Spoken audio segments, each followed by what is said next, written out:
everybody. Welcome to the latest episode of Female Film Critics Panel. And this is the show where I like to have on content creators and critics and journalists and share their experience. And it's so much fun.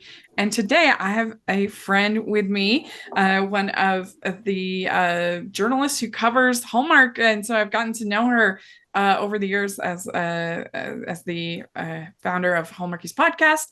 And today we're talking with Philiana Ng. And thank you so much, Philiana, for coming on the podcast. Yeah, thank you so much for having me. I'm so excited to be on this podcast. Yeah. Well, so this is your first time on this show. So why don't you introduce yourself to our audience and tell us a little bit about how you got started as a journalist? Yeah, sure. So I got started in journalism. Wait, you're going to edit this, right? Yes. Okay. Yeah. So I mainly cover television, and Hallmark is definitely one of my beats that I love kind of writing about and interviewing kind of stars from their shows and their movies. But yeah, how I got started in journalism was I essentially kind of fell into it. I was a communications major in college and decided to join the school paper at USC. And that was kind of my introduction into this crazy world of journalism and just really quickly moved up the ranks. And yes, that was kind of how I got my feet wet, started writing about television. Actually, I got my start writing about music. So interviewing bands and musicians. And covering some concerts on campus there, and then kind of slowly transition into television coverage. And then that led into my internship at the Hollywood Reporter before I graduated. And then that led into my first full-time job there after college. And then that led me to Entertainment Tonight, where I was for about 9 years. And yeah, that's essentially my journalism career in a nutshell. Yeah. So had you always had an interest in television and movies? Yeah. I mean, as a kid, as I was growing up, I just really loved entertainment, pop culture. I loved watching TV. So I always had that interest and love in me. So I obviously, when you're a kid, you don't know like, oh, that could be like a path, a career path, let's say. So so it was really cool to kind of know, like, as I got older, like, oh, I can actually, make something out of something that I love and make a career of it. That's kind of cool. So yeah, no, I've always had an interest in television. Would always kind of sit down in front of the TV on like Sunday nights and watch Alias. That was like my first TV show. Okay. Yeah, that was my first TV show that I remember being kind of appointment television for me. So yeah. What other shows were you big fans of growing up? Oh man. Well, the funny thing is I grew up not having cable, so it was literally anything on broadcast television. Yeah. So like as I was old, I guess I was in like high school and in college. No, high school. I can't do math. I'm like counting my years. In high school, high school and college, I loved the OC. Shows like that. Yeah. I was really into teen soaps and like One Tree Hill. One Tree Hill, a lot of the WB shows, like I discovered Dawson's Creek a little bit later in its run, but I was really obsessed with that show for a while. That was a good show. That was very well written. Dawson's Creek? Yeah, it was. I mean, in hindsight, as an adult, I was like, that was actually really, really, yeah, you're right. A very unique, well-written, well-executed, well-cast show. So, yeah. Have you been able to interview people from shows that you grew up watching? Yes, I have. Yeah, over the years. Who have you gotten most sort of like Twitter paid starstruck by? Starstruck? That's a really good question. I remember, well, this wasn't like a childhood a thing, but I remember being very like struck when I interviewed Tom Hiddleston. He was doing like a PBS, some sort of like a drama play Uh-huh. adaptation or Uh-huh. something for PBS several years ago. And I was just like, wow. You're like, it's Loki. it's this was yes, this is, I was like, this is your Marvel, but then your eyes, and then he's very like He's he likes to tall. look, he's tall, he likes to really like pay attention to you, and like he'll like, it's like staring into your soul Yeah. when he's like speaking to you. So Right. that was kind of that was kind of a fun experience. Yeah. Yeah, I remember going back to Alias. I remember interviewing Michael Vartan, which is like really fun. That was just like a Oh, dorky, yeah. like geeky, like, oh, that's so cool. You were Vaughn on Alias. I love that show. So it's like, Did yeah, a you cool tell him that you callback. were a big fan? Oh yeah, of Yeah, course. I yeah, mean, you yeah. have to, right? When you talk Right. to, I'm sure you've had that experience too, where you talk to some of your favorite actors and shows from back in the day or whatever. You're like, I like that Yeah. show that, you The know. two biggest, I tend to not get starstruck because Mm-hmm, I don't know, there's just like normal people that happen to be mm-hmm. actors. But the two that I did get probably the most starstruck was when I interviewed Brooke Elliott for one of her Lifetime movies. I was a huge Drop Dead Diva fan. Oh, That show meant a lot to same. me. I absolutely loved I love it. that Still show so love it. much. And so getting to interview her was super cool, and she was everything that you'd want her to be. She was great. And then interviewing Fran Drescher. I've actually gotten to interview her twice. But the nanny was like very, very important to me. Mm-hmm. I recapped. We did a whole Frank cast, it was called, where we recapped every single episode, my friends and I. And I just love that show so much, and I love Fran, and so that was super cool to get to interview Fran Drescher. And I mean, And especially yeah, now, like she's become this like yeah, icon. and it's like fun for them too, because I think they can tell when someone they're talking to has like seen a show of theirs or Yeah, is a fan. That like you're bringing up things that like other people probably have never brought up or whatever regarding that show or her career. So it's like probably really exciting for her yeah. to just know that it's not going to be surface level questions and things like that. So Yeah, especially if it's like a junket kind of thing. mhm. And I think I always try to like come up with something a little bit creative that might, Yeah, because they're just going to get the same questions over and over again, yeah, yeah. that you're going to, I've never done an in-person junket. I've just done a virtual. But Oh, I'd like to, I've covered red carpet before, and I have done some interviews in person, but most of it has been virtual in my career. yeah. I mean, in-person junkets are kind of the same as there's sometimes they're better, but than like a virtual, like a Zoom Uh-huh. room, but Yeah. just so you can have the like, personal interaction Uh-huh. and stuff like that. But yeah, I haven't done an in-person junket in a long time though. I Oh, think that really? That's that's interesting. yeah, I think yeah. Yeah. When you don't have to drop any names, but if you had like real diva stars that were tough I've to had interview. really, yes, I wouldn't, yeah, I guess that's a fair term. Yeah, no, I mean, I've had difficult interviews Yeah. before, just over the, you you do this for like several years or however long you do this for, you're bound to kind of come across somebody who's in a bad mood or just not having a Yeah. good day, or they just don't want to talk for some reason, or they're just not feeling any of your questions. I've definitely, there's one that always pops into my mind. He's not like a huge star, but I won't say who it is, but he Yeah. is like he was popular within a very certain like demographic, I guess, for a period of Uh-huh. time, I'll say. Um, and yeah, I just remember like doing like on the phone, like trying to cover a show that he was on, a very popular show that he was on, and he just was not answering any of my questions, or like Yeah. clearly, like had some sort of like not like an attitude about it, and just wasn't really interested doing the interview. And it's just like, why are you Yeah. doing the interview then, if you're just Yeah. not, yeah, The interested? So there's been two, I would say, and I've done hundreds of interviews, so to only have two that were like really bad. I mean, there's some that have just been bland, and that's fine. But again, I won't say names, but there was one person who, first of all, he was I don't know if he didn't get told by the agent or somebody. Anyway, there was obviously some miscommunication because he didn't show up first. So I was like, okay, that happens all the time. But then he calls, he's at the barber shop getting his hair cut while doing the interview.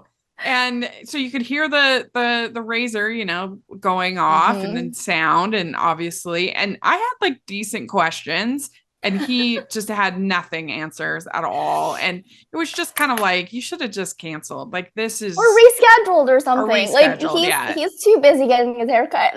Like, ridiculous. So that one was really bad.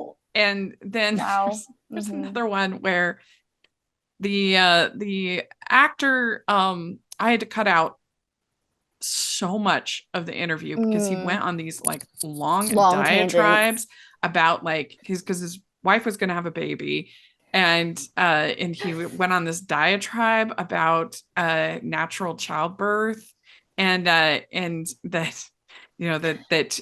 about cesareans and how they're used too much, blah blah blah. And then the ironic thing was that his wife ended up needing a cesarean, which is kind of irony. But I'm like, I'm not using any of that. And then he also went on this whole thing about how he'd had an enema. I'm like, why are you talking about this? Here's my question to you. Was the question at all related to health? Well, I mean, I think I asked was the role about, or was the role or show anything to do with the medical I think field? I asked him.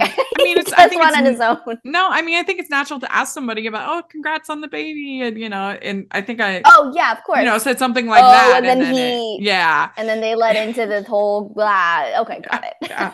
It was clearly on his mind. He was thinking about it for a long time, and he needed to get it out. No, it's like I will never have this person on again. Never. Was it for a podcast or was it for like a print thing? Yeah, it was for the podcast. Okay, so you really had to cut down the interview. Yeah, it was probably like a 45-minute interview, and it was only like 10 minutes. I cut out so much. Are you a fan of Rachel's Reviews? Do you look forward to Family Movie Night, Female Film Critics Panels, or the Talking Disney podcast? If so, please consider supporting the podcast by becoming a Patreon. As a patron, you get to access monthly events such as the watch-alongs and Q&As, where you get to talk to stars and find out the behind the scenes of the movie making industry. And you can pick what I review for Family Movie Night, or even become a guest on the podcast. Podcasts and YouTube channels are expensive, and I really, really could use your help. I would so appreciate it. You also get to be a member of the Facebook group where we talk about all the films that we're seeing, and we have so much fun. Go to patreon.com/Hallmarkies and select one of the Rachel's fan tiers. That's patreon.com/Hallmarkies. I've had interviews with actors who are just very passionate about what they do. So like I'll ask like one question and then they'll go on like a 15-minute, which is fine. I'm totally fine with it as long as it's like a very interesting conversation or answer, or like we're just flowing with I'm just going with it, and it's a very interesting kind of like journey that we're going on with this interview. But I've had those. It is interesting how there's people that are just natural storytellers. Which is great. You just give it to them and then they go. And then there's other people that struggle. And I admire them for even doing the interview, because it's obviously not their like forte. It's not their strength, but they still do it. And I think that's cool. And so that's when I try to be the person that's going to kind of, you try to find that one thing that you have a connection with that person on, like, and sometimes it can be really, so there was this one time I was interviewing this secondary actor, which sometimes those can be like the best interviews, like really fun, and they can be down to earth and really, but he was very, very nervous. And I was just not like, I would ask him about a project. Oh, I barely had any lines. Like, he wouldn't want to kind of talk about it. He was sort of embarrassed about it. And so I was like, oh, this is just going nowhere. And I was feeling bad. Like, it was making him look bad. And I was just like, what am I going to do? And it was right around Oscar season, the year of the Joker. It was like, I think 2018. Anyway. And so I was like, hey, have you seen any of the Best Picture noms? And he's like, oh yeah, I have. And so we started talking about those, and we ended up talking maybe for 3 or 4 minutes about Joker, and because I wasn't a big fan, he really loved it. So we were talking all about it. And I was thinking to myself, I bet you we're gonna have people complain, like, oh, you got so off topic or whatever. But I was like, I was just thrilled to have any connection, it Yeah. changed the whole tone of the interview. It made him feel comfortable, and then it ended up being fun after that. Yeah. And, so, And then your questions after, if there's like a very, not like a difficult topic or something, or more like, then he's like already like familiar with you and knows that like it's a safe space, kind of like, so it's like easier to kind of transition into those more difficult questions maybe, or whatever. So yeah, like and I'm especially if it's like somebody you've talked to multiple times over the course of like several years, they start to kind of get to know you, even if they don't necessarily remember your name but they'll be like, oh, I've spoken to you or whatever, or like, then you already have that rapport. So it's just easier, right, to kind of interview and have conversations and just like kind of natural flow of the interview. So yeah, it's really helpful. I mean, most of your assignments have been assignments, right? Or have you had like shows where you're like, I really love this, I want to cover it, I want to talk to these people? Yeah, so when I was at the Hollywood Reporter and Entertainment Tonight, I basically just started to kind of carve out my own like little interest, like beats and interests, and kind of the types of shows that I like to watch and write about. So for those, when I was at those kind of publications, most of it were things that I was interested in kind of covering. But I would also, get assigned, or like, oh, we really need to cover this show, or this is in the fan, like, especially when I was at Entertainment Tonight, I was like, okay, this is in the CBS family. I should probably kind of take a look at that procedural, or let's say, or things like that. So, but currently, since I'm freelancing and doing kind of more contract work, a lot of it is assignments from my editors, but I also still pitch. So like, Bridgerton is a show that I loved writing about, love watching. So I was obviously going to try and like, plant my flag somehow, some way. So that's a show I pitched to an editor. A show like Ghosts, which I love on CBS. I don't know if you've seen it. I was like, I need to try and write about this show because the show is so good. So like, there's certain shows that I will be like, no, I will actively like pitch my ideas, or like see if there's any interest with my editors. But it's a combination right now. But most of it is just like stuff that I'm interested in, or that I kind of don't mind kind of jumping on board for. So do you feel like there's been a show or movie that you kind of particularly champion, that you're like, this is so good, y'all should check it out? Like early, like before the like I remember watching Normal People early. This was now how many years ago did that come out? Like 3 or 4 years ago? I can't even, what is time? I'm actually gonna look it up. Because it is fun when, like, last year there was a movie on Up TV called Mixed Baggage that I think was one of the best TV rom-coms in a long time. It was absolutely excellent. And I got to interview the writer. I got to interview some of the stars. Yeah. And I turned quite a few people in our little bubble onto that movie. And that does feel good, because so much of it, being a critic at least, can feel like, oh, I'm just, criticizing. You're working in a vacuum. Yeah. And you're working in a vacuum sometimes too, before like the show even premieres. So you're like, I hope my like radar is like working, or like, I hope I'm on the right track.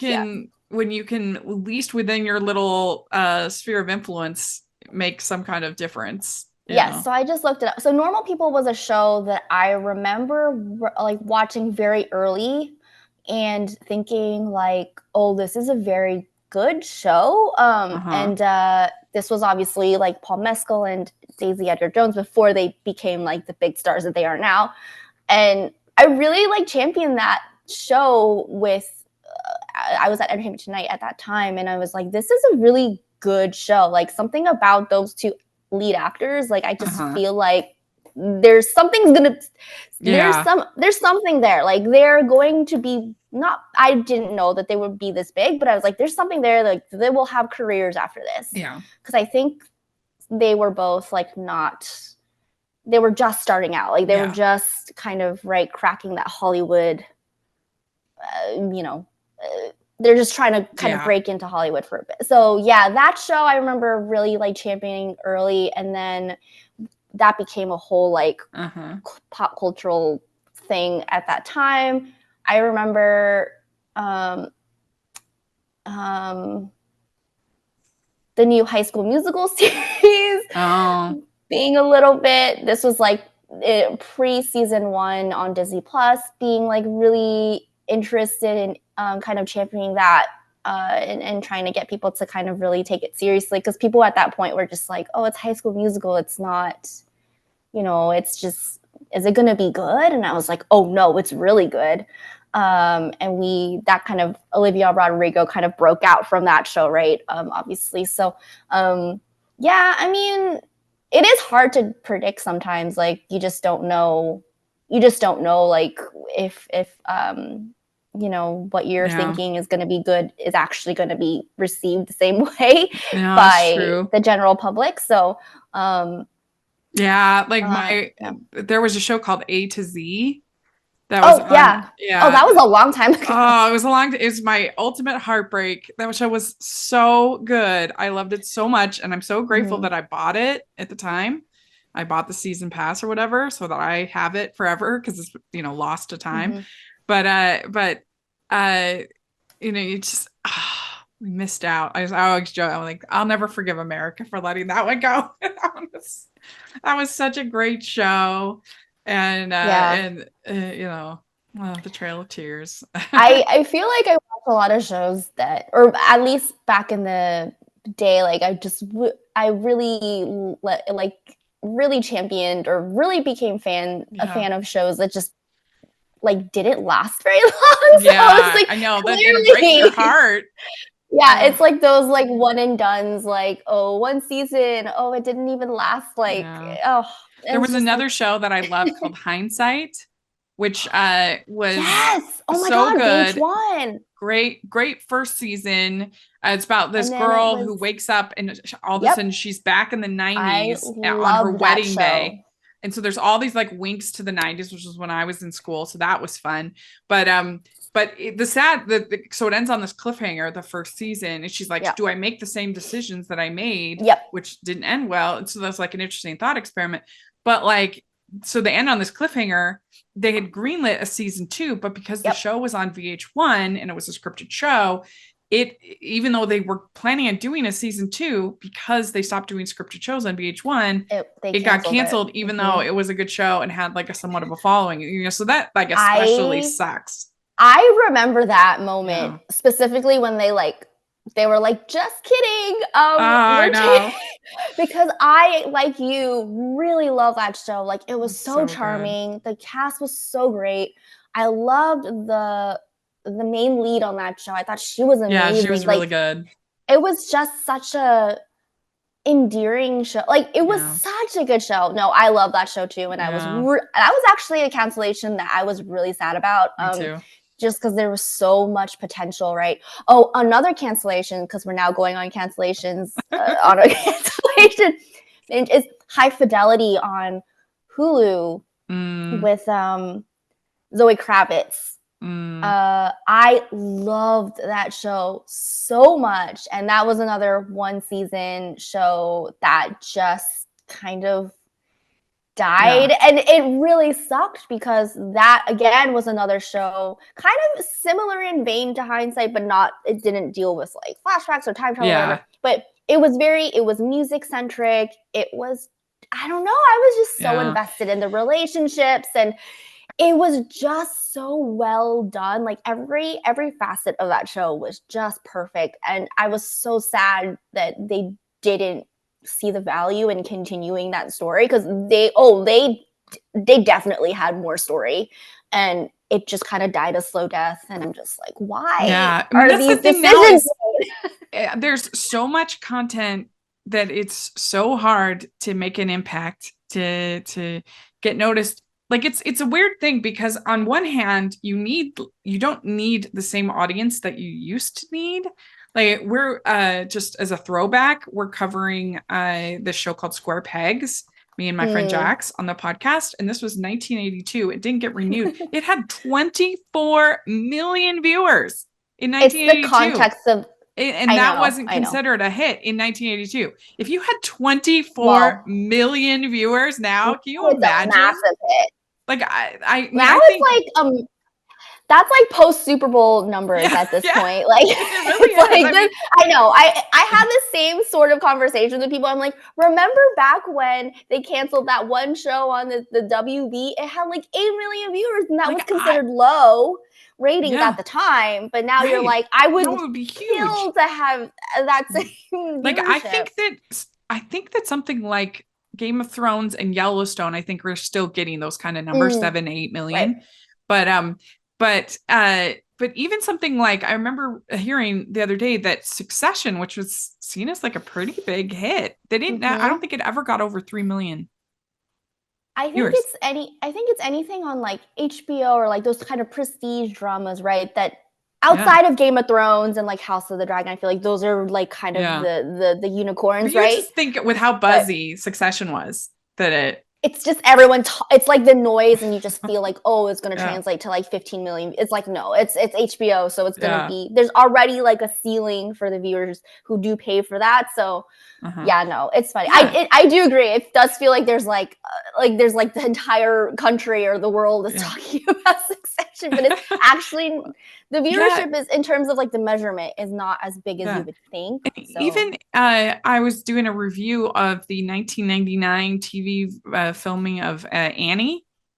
That also got like 20 million viewers at the time.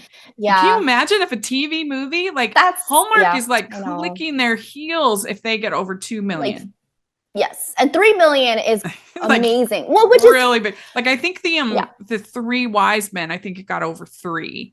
That movie, or something like that. Yeah, in terms of like live viewers, like for $20 million viewers, they'd be like superstars. Like unbelievable. They'd be like A+ stars. Like they wouldn't be A-list stars. They'd be A+. Yeah, and it's like this TV movie that like nobody remembers. That it was like not like a. Yeah, that's. I think it's because you're right. It's like it was a different time. There were less kind of platforms, right? There were less destinations for people to go to for their content. But now you're right. It's so fractured. You have like your Roku channels, it's like, it's everybody has their own kind of platform. So it's very fractured landscape right now. So have you found that the Hallmark and I would say Canadian entertainment is more accessible? That whole scene up there in Vancouver is more accessible than other places, because at least that's my experience on the podcast. Like whenever we've covered other shows, we've covered Sex and the City, we've covered we covered The Nanny, like things like that. Like I've had almost no luck, and the only reason I was able to interview Fran Drescher was because she was doing a Lifetime movie. And like there's just something I feel like about that Canadian scene that is especially accessible to talent. I think Hallmark as a whole is relatively accessible. So even so I do think that you're definitely right in saying that. That's an accurate kind of observation. I think it just depends on like if it's like an actor on like a Sex and the City, like what are they also promoting at the time, or what is, if it's like a flashback story or like a throwback story, like what is the angle and stuff like that. I think it's just very dependent on their, especially if they're not tied to like In Just Like That or like a show going on right now. So like we covered the Carrie Diaries, and I tried to get a number of the people, obviously not like Austin Butler, but like I tried to get a number of the people supporting players, to come on. Nobody would like, I have a hard time even getting people to even answer the emails, outside of it's just interesting that there's just seems to be a different climate up there in Vancouver, it seems like to me.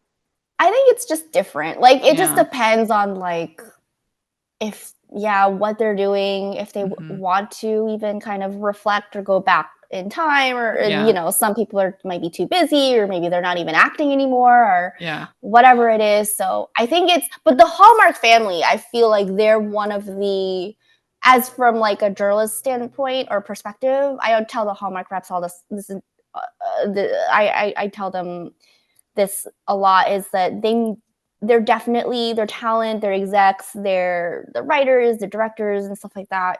They're far more accessible than kind of any other kind of like collective. It's true, right? It really is. So, which is great. It just makes your job easier, and I think a lot of it is like, we want our jobs to be easier, because like we have, this, like you're just, juggling a lot of things at the same time. You're probably scheduling things for next week or next month or whatever, and then just any time that somebody can kind of make things a little bit more seamless in scheduling interviews or giving access is always appreciated. So yeah. Introducing the exciting new debut novel from Savannah Carlyle, The Library of Second Chances. Daily walks along the sparkling shoreline and chats with her best friend are a part of the slow-paced life for bookstore owner Lucy Sullivan. But when she hears Logan Lancaster has been brought in to solve the town's budget deficit, Lucy isn't all that excited about his vision. They couldn't be more opposite, except for one small thing. Unbeknownst to both of them, they've been swapping anonymous notes in their little free library. Could they fall in love with each other's words while fighting in real life? Don't miss this delightful read. Perfect for all your summer reading fun. Pick up The Library of Second Chances by Savannah Carlyle wherever you purchase your books, or use the affiliate link below. Find out more about Savannah at harpethroad.com. That's harpethroad.com. Have you always been like a rom-com, a Hallmark type fan? Yes. I love anything that's driven by romance, or in that vein. Like, I tend to kind of lean into that genre, or any kind of,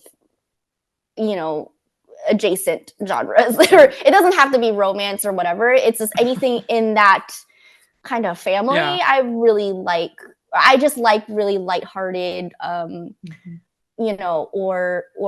shows, movies that kind of have a little bit of like that.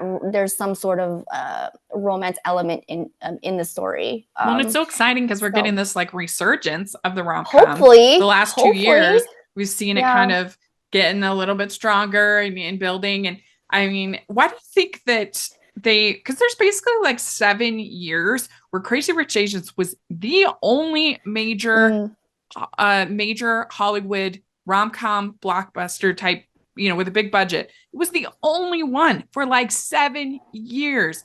And I'm just curious, why do you think that they had a falling out, and do you see that kind of resurgence happening? Are you speaking more specifically to like Crazy Rich Asians, or the genre as a whole? Just the genre as a whole. Like, why do you think they became kind of unpopular for so long and then now are coming back? That's a really good question. I've actually kind of written a couple stories trying to like dig into that's right. You interviewed why me that is. for that. I interviewed you, and I interviewed a couple other experts.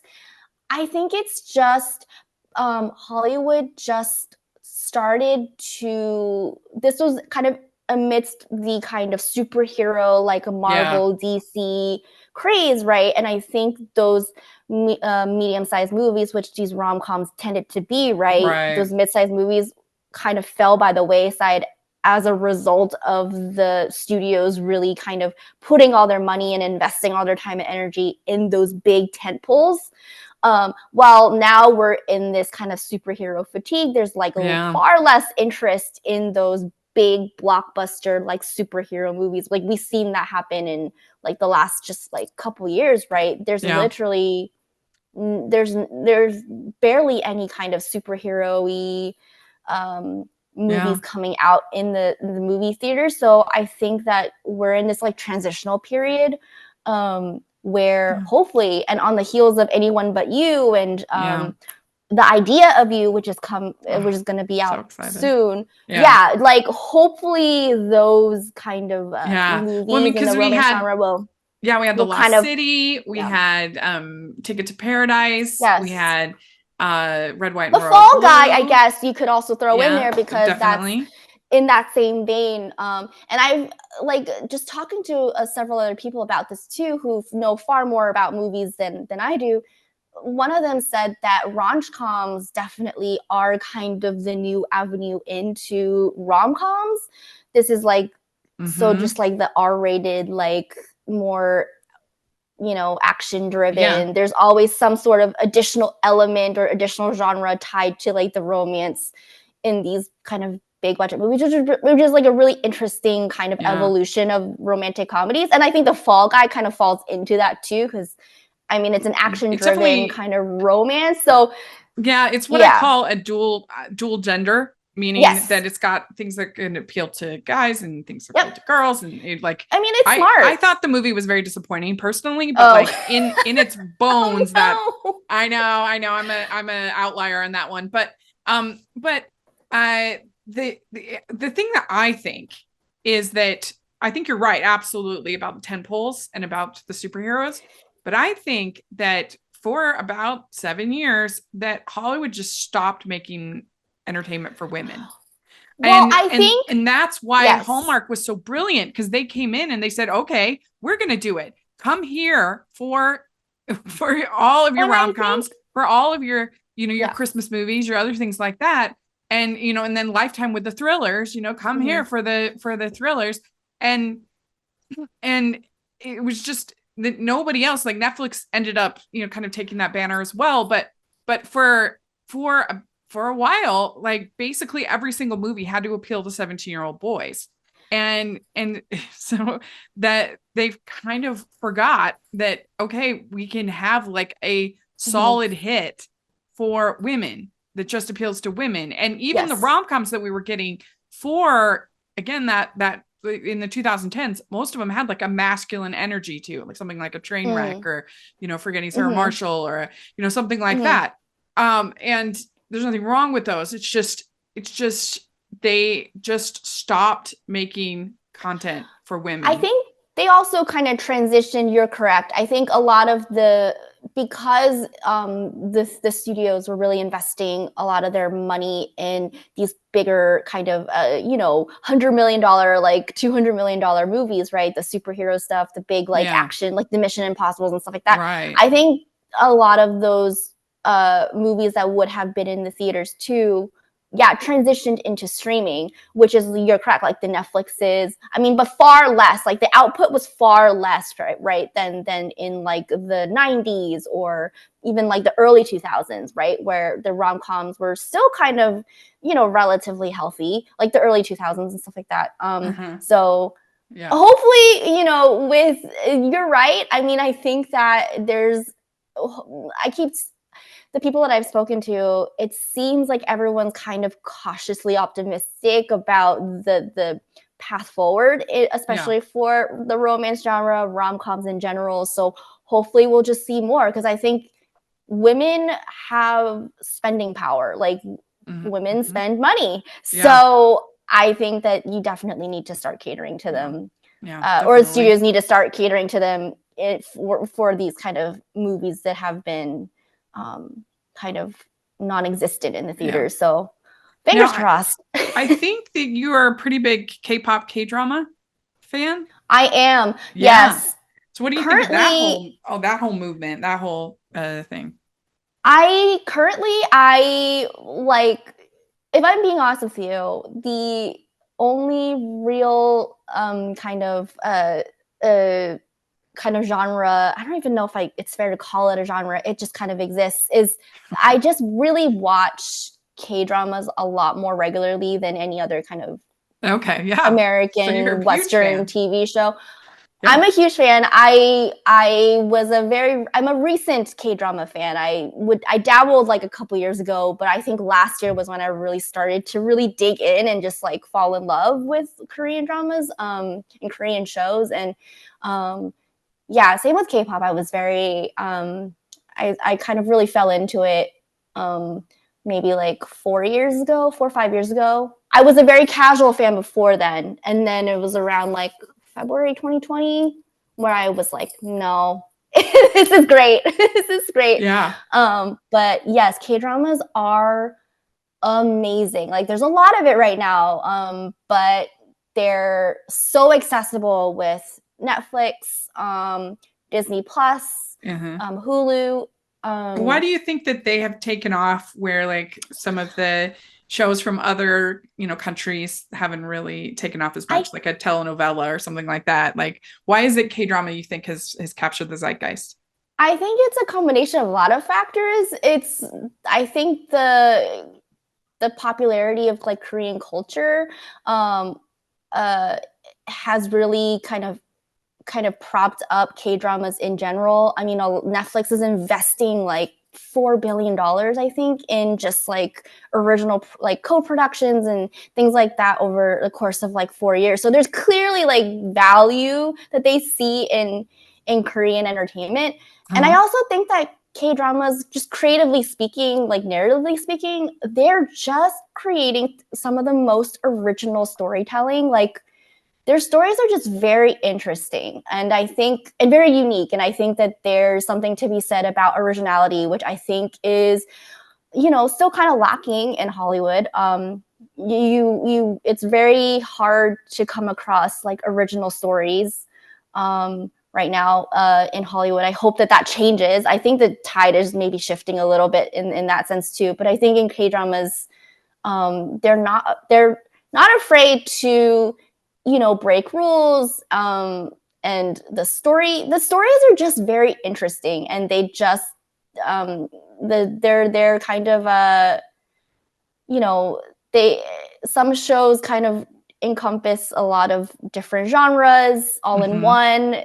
Yeah. And I don't know, it's just, I think in terms of like appealing to like kind of the female audience, I think K-dramas do a very, very good job of really translating like the female perspective and the female experience in friendships, relationships, like career. A lot of the dramas in Korea tend to focus around or revolve around women. So that really helps. And I think, I don't know, it just like, they just really are able to kind of convey the like emotional and like, depths of that like women experience in everyday life. I think that there's something to be said about that. And I think that's missing in a lot of television and entertainment elsewhere. So they're mostly self-contained, right? They're just like one most of them season? Yes, most of them are self-contained. Like they're mostly, for the most part, like about 16 episodes is kind of the typical season. But then some shows will continue on, but they rarely last for like 10 seasons, like yeah they rarely last because the actors move on, or like the writers, and they tend to be written by one person, they tend to be directed by one person. Obviously there might be kind of exceptions to the rule, but I don't know, they're just doing some really interesting things that I think that I actually wrote a story about this, about what kind of American TV could learn from kind of Korean TV. And so they're just, I don't know, it's just a very interesting, they're just creating a lot of interesting stories that you just don't see anywhere else. And I think that that's great. So do you have a couple favorites you can give a shout out to?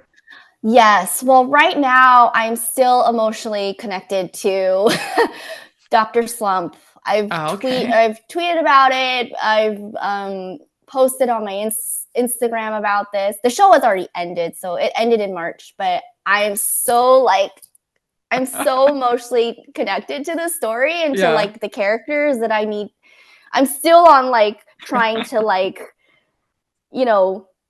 I'm trying to, have a clean break, but it's just really hard because the story was just so well executed. It's just beautifully shot. I mean, the acting was great. Dr. Slump, I highly recommend. That is on Netflix, all 16 episodes. Okay. another show that I really loved is Our Beloved Summer. That's an older show about that came out maybe a couple years ago, and that's also, I think, on Netflix. Cool. So Yeah. kind of dealing with like high school turned adult, like, and then they meet again as adults. It's great. We'd like to take a second and thank our sponsor for this episode of the podcast. It's the Hallmarkies merch store.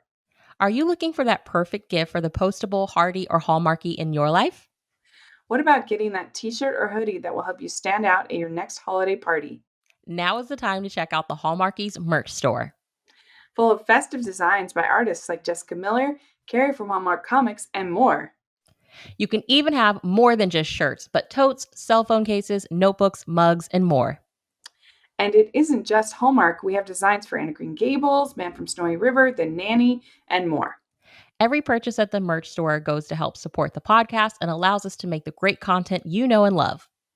There are frequent sales, so go to tpublic.com/stores/Hallmarkies or see the link in the description. That's tpublic.com/stores/Hallmarkies. You're a freelancer. Like, how have you found that transition? Like working for an outlet versus freelancing? Has it been pretty seamless, or what's that been? It like has for been. you? I will say I have been pretty lucky. Just kind of I kind of immediately kind of just jumped into freelancing, and a couple people that I've worked with in the past really helped me kind of land on my feet, and so it's been pretty seamless. So yeah, That's I like good. just yeah. I mean, it's tough. I mean, you have, it's like a different muscle, and I think like more people need to be prepared for like freelance life, just in case, because you just never know, right? It's Yeah. very unpredictable industry right now. So but yeah, it's been all right. I mean, I've been able to do things that I never would have been able to do if I was like on staff somewhere. So that's been really interesting, and I've been able to talk to people that I probably wouldn't have talked to or been able to talk to and if I was a kind of tied to one place. But yeah, do you it's have been your really, own site to publish? Is like, if you don't sell a story, do you have a site that you could post it on? I Or don't. No, I don't.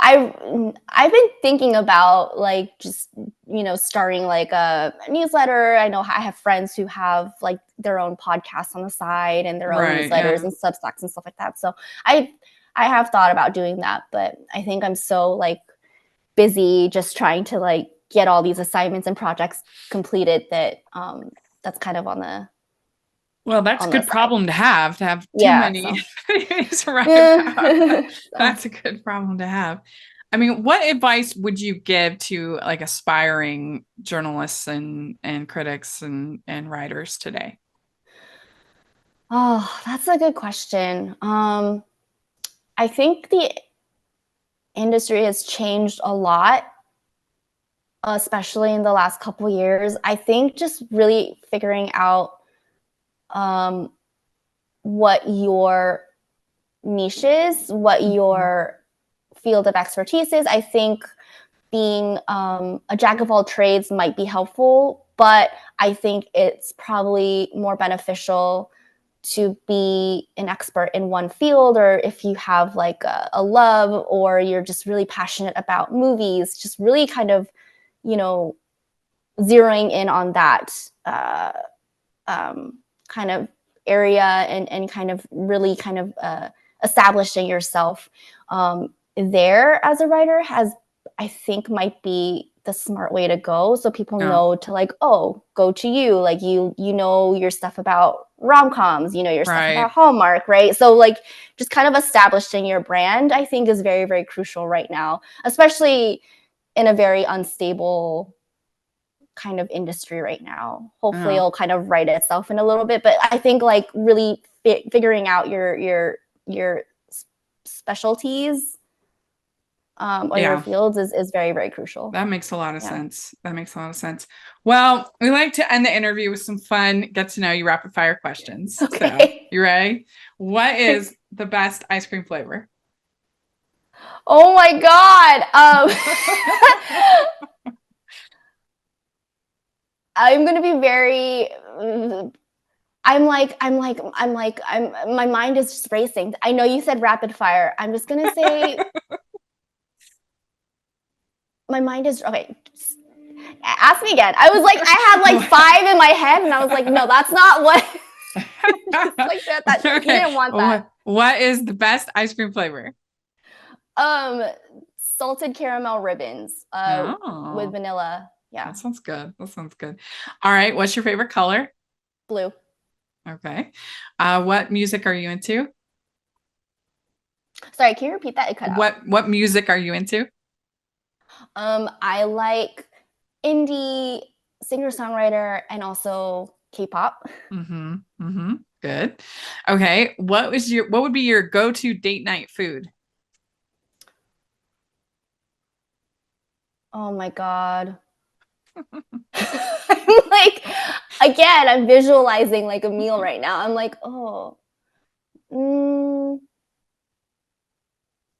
like a meal? Yeah. Oh. Or whatever, if you want to just go to ice cream or whatever you think would make for a nice date. Oh.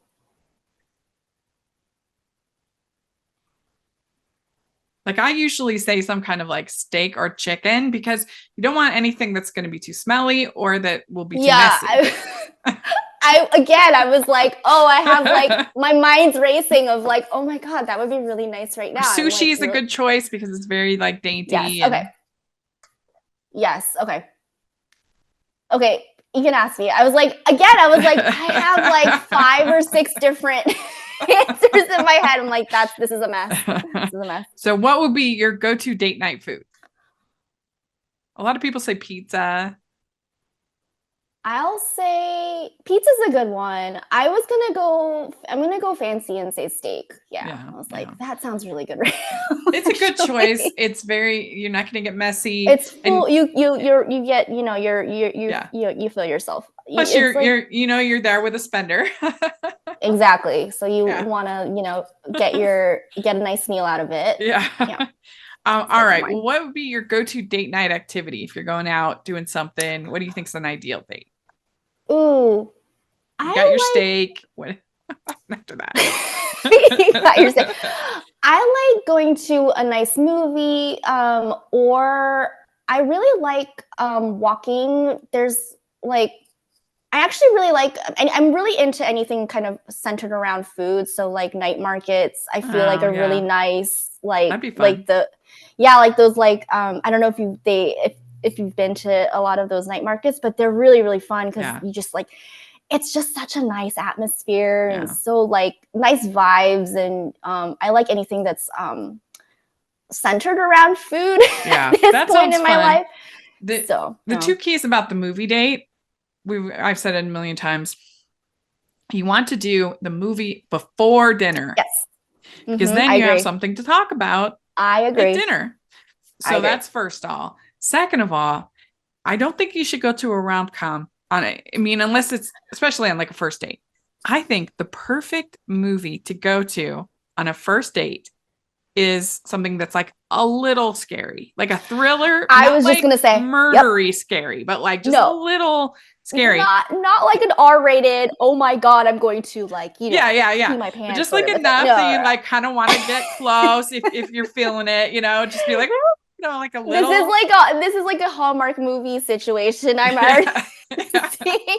Yes, no, I completely agree. Like nothing like too crazy because you don't want to like scare the other person. There was a movie a couple of years ago called Crawl. I don't know if you ever saw it, but it was about crocodiles.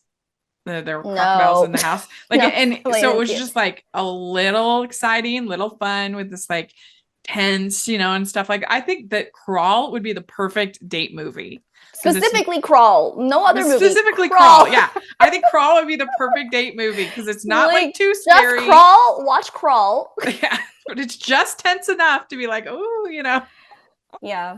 No, I completely agree. Like a rom-com, like maybe later, like when rom-com's too much pressure. When you're later down the line, if you're already comfortable with each other, and it's fine. Exactly. I completely agree.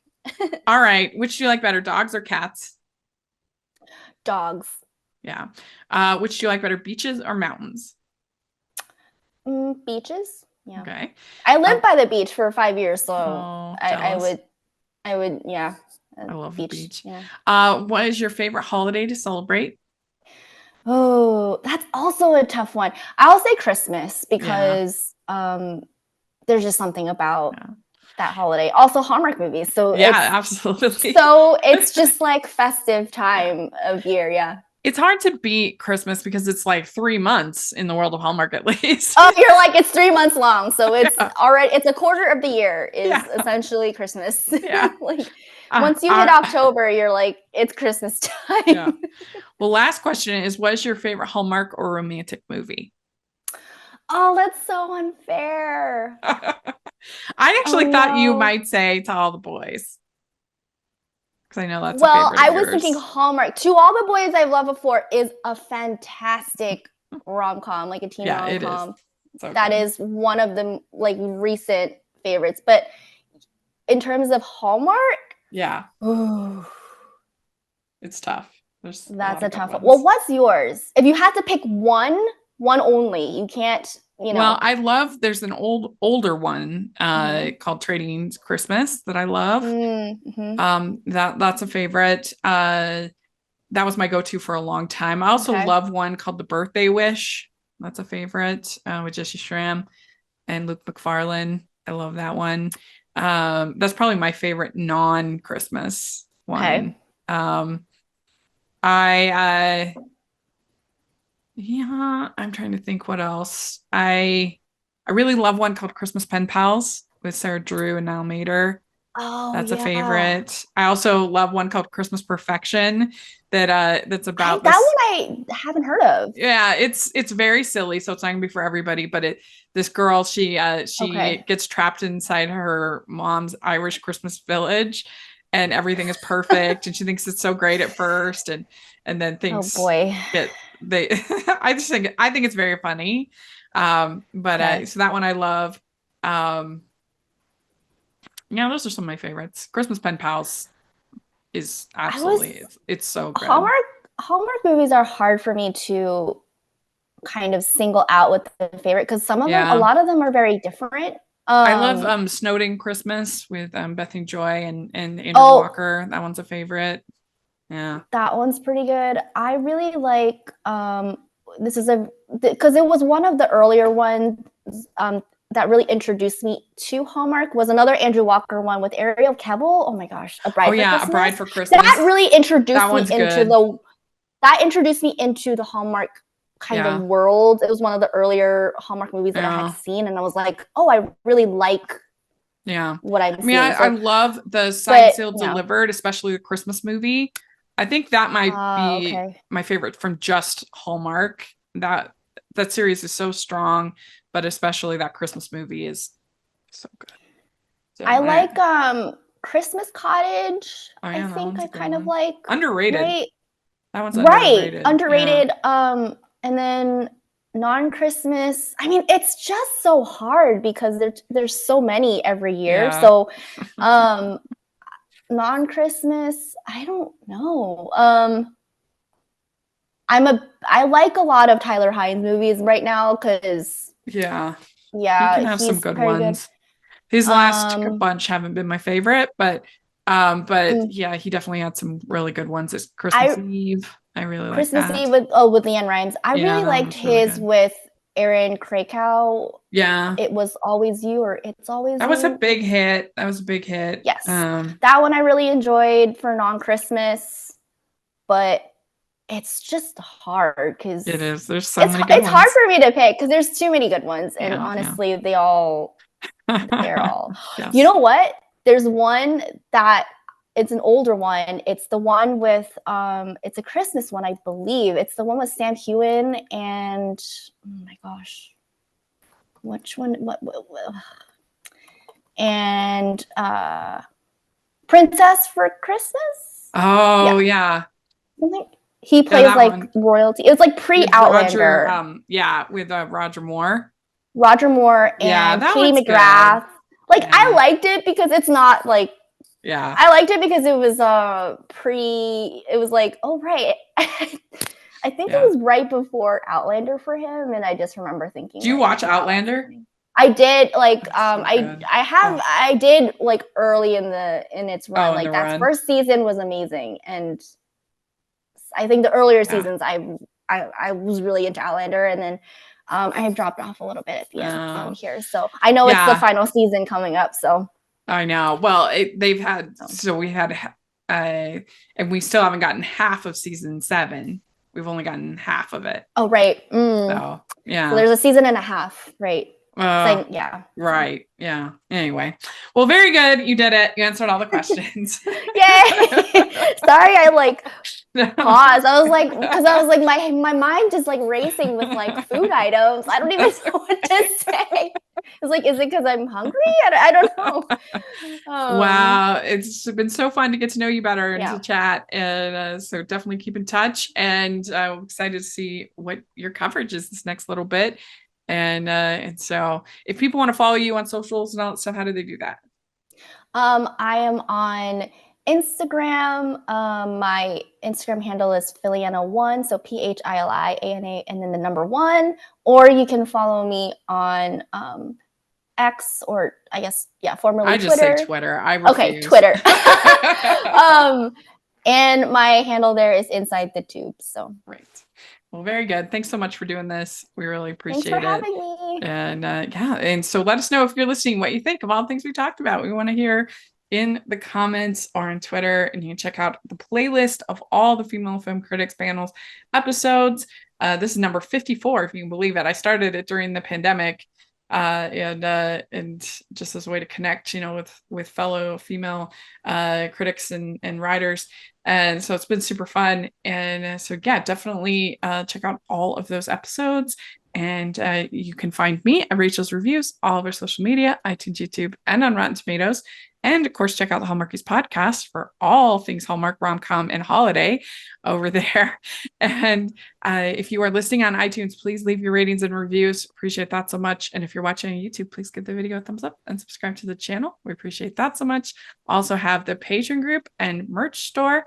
You can get lots of Hallmark inspired merch. And thanks so much again. And we'll talk to y'all later. Bye.